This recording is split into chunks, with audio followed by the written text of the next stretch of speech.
Hello friends, स्वागत है आप सभी का आपके अपने YouTube channel NYC academy with AK पर। मेरे प्यारे साथियों, आप सभी का मैं स्वागत करता हूं। मैं आशीष कुमार आज आप सभी के सामने एक ऐसी वीडियो, बहुत अच्छी वीडियो मैं लेकर हाजिर हूं। और आज की इस वीडियो में हम लोग हिंदी पढ़ेंगे।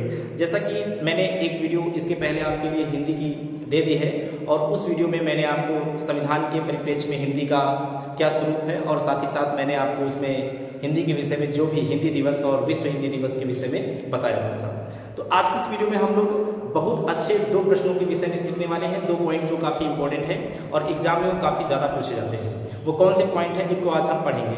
देखो, सबसे पहले हिंदी एक क्या होती है? भाषा। हिंदी क्या होती है? भाषा। सबको पता है। अब भाषा है और भाषा को लिखने के लिए देखो दो साधन है। या तो हम भाषा को बोल रहे हैं, मैं बोल रहा हूँ, अब बोल रहा हूँ तो मौखिक हो गया, और अब मैं बोलूँगा आप लिखेंगे, तो लिखेंगे नोट करेंगे तो लिखित हो गया। तो कुल मिला के भाषा को दो ही तरीके से हम या तो बोल सकते हैं या तो हम लिख सकते हैं। लेकिन भाषा को लिखने के लिए हम कुछ ना कुछ चिन्ह लाते हैं, मूल चिन्ह लाते हैं। उन्हीं को हम क्या बोलते हैं? वो लिपि होती है। आखिर किस लिपि में हम किस भाषा को लिखेंगे।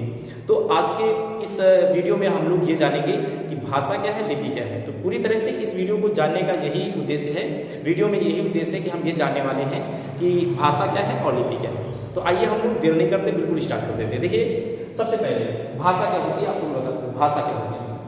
भाषा क्या होती है सबसे पहले हम लोग सीखेंगे। भाषा, लैंग्वेज। वैसे ये हिंदी है तो मैं बता रहा हूँ, लैंग्वेज मतलब भाषा। अब देखिए, भाषा कुल मिला के होती क्या है? देखो, मानव मुख जो होता है उससे उसके अंदर से अभिव्यक्ति निकलती है। जैसे आप अभी बैठे हैं, आपके मन में कुछ चल रहा है, आप वीडियो देख रहे हैं। अब वीडियो देख रहे हैं, आपको वीडियो अच्छी लगी तो आप मन में सोच रहे हैं कि मैं इस चैनल को सब्सक्राइब कर दूँ। ये क्या है? एक तरह से अभिव्यक्ति है। इसके बाद और आपने वीडियो देखा, और वीडियो देखा तो आपको लगा कि अब चलो इस चैनल को लाइक भी कर देता हूँ, मैं इस वीडियो को लाइक कर देता हूँ। दिल नहीं माना और अच्छा लगा वीडियो, आपने कहा चलो कमेंट कर देता हूँ। तो कुल मिला के वो क्या है? अभिव्यक्ति। आप देख रहे हैं और आपके मन में अभिव्यक्ति आ रही है। अभिव्यक्ति को अब आप इतनी दूर से बोल सकते नहीं, नंबर है तो आप कॉल कर देंगे। कुल मिला के आप उस अभिव्यक्ति को प्रकट करेंगे कमेंट के माध्यम से, आप लाइक के माध्यम से, अभिव्यक्ति ही आई। तो अब क्या होता है कि भाषा, पहली बात तो है क्या, मैं आपको एक बात ये बताना चाहता हूँ, ध्वनि संकेतों की व्यवस्था है। ध्वनि संकेतों की व्यवस्था। तो सबसे पहली बात देखो, भाषा क्या होती है सर? यह ध्वनि संकेतों की व्यवस्था। ध्वनि संकेतों की ये क्या है? व्यवस्था। अब ये जो ध्वनि संकेतों की व्यवस्था है, इस व्यवस्था में क्या मतलब आप समझे नहीं? देखिए, ध्वनि संकेतों की एक ऐसी व्यवस्था है जिसमें मानव मुख से जो अभिव्यक्ति निकलती है, मानव मुख, जैसे मैं बोल रहा हूँ, एक अभिव्यक्ति है, मैं पढ़ा रहा हूँ आपको, कोई भी शब्द बोल रहा हूँ, तो मानव मुख से निकलने वाली अभिव्यक्ति जिसके तहत हम विचारों का आदान प्रदान करते हैं। तो आप एक सीधी भाषा में ये भी कह सकते हैं कि विचारों का आदान प्रदान करने का ऐसा साधन जिसे हम क्या बोलते हैं? भाषा। तो भाषा एक ऐसा साधन है जिसके जरिए हम विचारों का क्या करते हैं? आदान प्रदान करते हैं, आप ये भी कह सकते हैं। तो कुल मिलाकर भाषा संकेतों की एक व्यवस्था है जिसके तहत या जिसमें मानव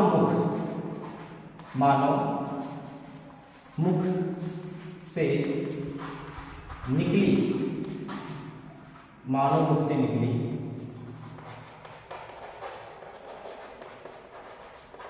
अभिव्यक्ति, मानव मुख से निकली अभिव्यक्ति, एक मानव मुख से निकली अभिव्यक्ति है जिसमें अभिव्यक्ति जिससे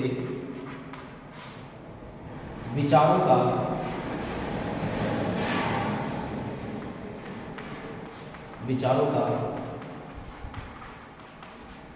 आदान प्रदान करते हैं। तो कुल मिला के ये भाषा होती है। तो भाषा एक ऐसा साधन है जिसके माध्यम से हम विचारों का आदान प्रदान कर सकते हैं। विचार कहाँ से आते हैं? एक अभिव्यक्ति, कोई भी मन में बात आई तो उसको हमने आपके सामने व्यक्त किया, तो भाषा, अब व्यक्त करने के लिए हम क्या भाषा बोलेंगे। तो विचारों का आदान प्रदान भाषा के माध्यम से ही हो रहा है। तो कुल मिला के आप ये समझ लीजिए कि विचारों के आदान प्रदान के लिए एक ऐसा साधन जिसके माध्यम से विचारों का आदान प्रदान करते हैं उसे हम क्या बोलते हैं? भाषा बोलते हैं। एक बात, अब भाषा के टाइप कितने होंगे सब देखो, इसमें दो टाइप हैं। एक होगी मौखिक भाषा, एक होगी मौखिक भाषा, मौखिक भाषा, और दूसरी होगी लिखित भाषा, लिखित भाषा, मौखिक भाषा, लिखित भाषा।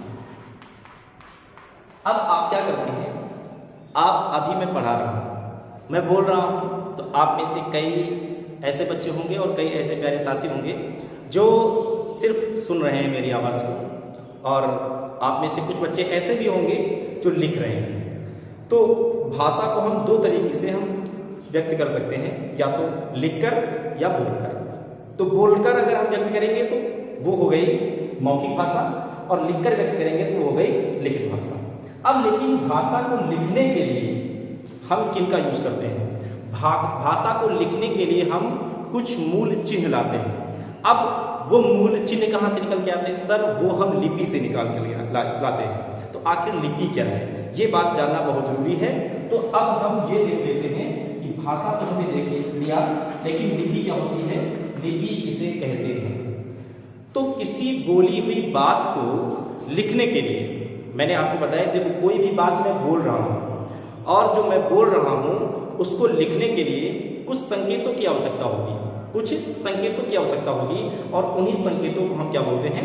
लिपि बोलते हैं। आप ये समझ लीजिए। तो सीधी सी बात है, भाषा को बोलते समय आपको क्या लिखना है? भाषा को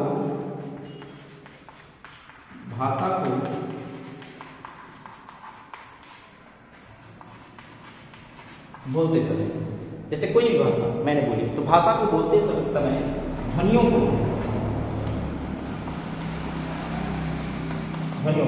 अब मैंने कोई भी बात बोली, मैं बहुत सारे वर्ड आपको बोल रहा हूं, तो भाषा को बोलते समय ध्वनियों को लिखने के लिए,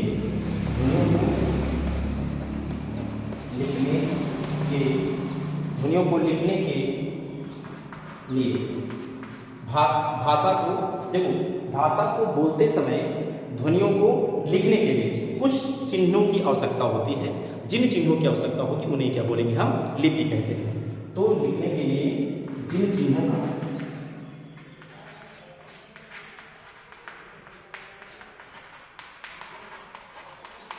प्रयोग किया जाता है उसे लिपि कहते हैं, लिपि कहते हैं। अब बात आती है, लिपि हमने पढ़ लिया। अब हिंदी विषय हम लोग पढ़ रहे हैं, तो आखिर हिंदी की लिपि क्या है? हिंदी की लिपि होती देवनागरी। हम हिंदी को जिस लिपि में लिखते हैं, तो हमारे यहाँ पर एक पॉइंट आपको नोट कर लेना है, हिंदी की लिपि आखिर क्या होती है? हिंदी की लिपि होती है देवनागरी। कभी कभी क्वेश्चन इससे भी बढ़कर आ जाता है। कई बार एग्जाम में तो खैर ज्यादातर यही आता है, हिंदी की लिपि क्या होती है? देवनागरी। लेकिन कभी कभी प्रश्न आता है, आखिर देवनागरी लिपि का विकास किससे हुआ है? तो ये प्रश्न बहुत ही इंपॉर्टेंट है, आपको मैं बता रहा हूँ। देवनागरी लिपि का विकास ब्राह्मी लिपि से हुआ है। ब्राह्मी लिपि आपने सुना होगा, मौर्य काल में अभिलेख वगैरह लिखे जाते थे, ब्राह्मी, खरोष्ठी, तो वो ब्राह्मी लिपि। तो देवनागरी लिपि का, तो आप एक पॉइंट यहाँ पर और नोट करेंगे, इसका विकास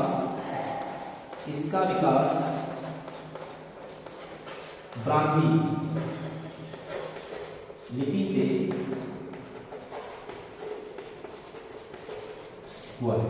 तो इस तरह से देवनागरी लिपि का विकास किस लिपि से हुआ है? ब्राह्मी लिपि से हुआ है। तो आपने ये देखा कि आज भाषा क्या है। तो भाषा के विषय में फिर से बता दूं, एक ऐसा साधन जिसके माध्यम से हम विचारों का आदान प्रदान करते हैं, और ध्वनि संकेतों की एक व्यवस्था होती है पूरी, और साथ ही साथ मानव मुख से जो भी अभिव्यक्ति निकलती है, उस अभिव्यक्ति यानी कि अभिव्यक्ति मतलब विचार, अभिव्यक्ति मतलब विचार, सीधी सी बात, अभिव्यक्ति विचारों का आदान प्रदान हम करते हैं, तो वही भाषा है। और साथ ही साथ भाषा में दो टाइप आएंगे, हम दो प्रकार से इसको हम किसी के सामने रख सकते हैं, या तो लिखकर और या तो क्या बोलकर। लिखेंगे और बोलेंगे। सीधी सी बात, आपको पानी मांगना है, मम्मी पानी लाओ, वैसे मम्मी से पानी मांगना नहीं, मम्मी को पानी देना चाहिए। तो कुल मिला के हम कोई भी बात मन में आती है उसको हम बोलते हैं, तो बोलकर भी काम चल जाता है, और बोलकर काम नहीं चलता तो फिर लिख के आपको यहाँ से किसी को लेटर लिखना है। और वैसे लेटर का ज़माना तो कम हो गया है, पहले क्या था, लेटर वगैरह बहुत चलते थे, पत्र ही आता था, चिट्ठी आती थी, और अब तो मोबाइल चल गया, बढ़िया व्हाट्सएप फेसबुक चलाओ, बात होती, बढ़िया आराम से हो जाती बात। अब इसमें क्या है, लिखकर और बोलकर। लिपि क्या होती है? देखो, भाषा को बोलते समय ध्वनियों को लिखने के लिए हमने कोई भाषा बोली, अब जो भाषा बोली, जो हमने ध्वनि बोली, उसको लिखने के लिए कुछ चिन्हों की आवश्यकता होगी, और जिन चिन्हों की आवश्यकता होगी सब उसे हम क्या बोलेंगे? लिपि बोलेंगे। अब लिपि बोलेंगे तो हिंदी की लिपि क्या होती है? हिंदी की लिपि होती है देवनागरी, देवनागरी लिपि।